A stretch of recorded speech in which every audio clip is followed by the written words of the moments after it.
तो सिगरेट और हार्ट की बीमारी या लंग के कैंसर के बारे में तो सबको पता है। लेकिन क्या आपको ये पता है कि अगर आप सिगरेट पीते हैं तो आपको डिस्क की प्रॉब्लम होने के चांसेस 4 गुना बढ़ जाते हैं? जब मैं अपने मरीज़ों को ये बात बताता हूँ तो उन्हें बहुत आश्चर्य होता है कि किसी ने उनसे ये बात पहले कभी नहीं कही। सिगरेट के अंदर 7,000 से ज़्यादा टॉक्सिक केमिकल्स होते हैं और हमें कम से कम उनमें से 250 से ज़्यादा के बारे में पता है कि वो हमारे शरीर के लिए हानिकारक है। लेकिन प्रमुखता ये जानना ज़रूरी है कि स्मोकिंग से आपके पीठ के दर्द का क्या लिंक है। तो जब आप सिगरेट पीते हैं तो आपकी मांसपेशियों में कमज़ोरी आती है, उनका मास कम हो जाता है, उनकी फ्लेक्सिबिलिटी कम होने लगती है, उनकी स्ट्रेंथ कम होने लगती है।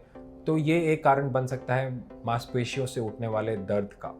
उसके अलावा जो लिगामेंट्स और टेंडन्स हैं, उनकी भी जो स्टेबिलिटी है, उनकी जो स्ट्रेंथ है, उसमें कमज़ोरी आती है, जिसकी वजह से स्पाइन के अंदर इंस्टेबिलिटी बढ़ सकती है।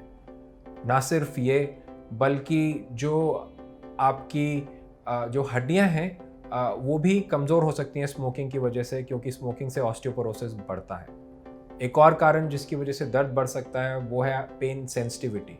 जब आप सिगरेट पीते हैं तो आपकी पेन की सेंसिटिविटी बढ़ जाती है, यानी कि जो पहले दर्द कम महसूस हो रहा था वो ज़्यादा महसूस होने लगता है। लेकिन जो सबसे प्रमुख चीज़ है वो ये है कि डिस्क की हेल्थ पे प्रभाव पड़ता है, और ये इसलिए पड़ता है क्योंकि जो डिस्क का न्यूट्रिशन है उस पर असर पड़ता है।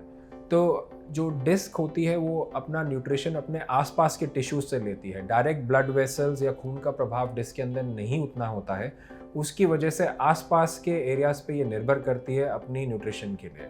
और जब हम सिगरेट पीते हैं तो जो पोर्स हैं जिसके थ्रू ये न्यूट्रिशन जाता है वो ब्लॉक होने लगते हैं। उसकी वजह से न्यूट्रिशन सफ़र करता है, और उसकी वजह से उनकी जो हीलिंग कैपेसिटी है या फ्लेक्सिबिलिटी है उस पर प्रभाव पड़ता है, और उसकी वजह से ये जल्दी डीजेनरेट होकर के हमें डिस्क की प्रॉब्लम जल्दी दे सकती है।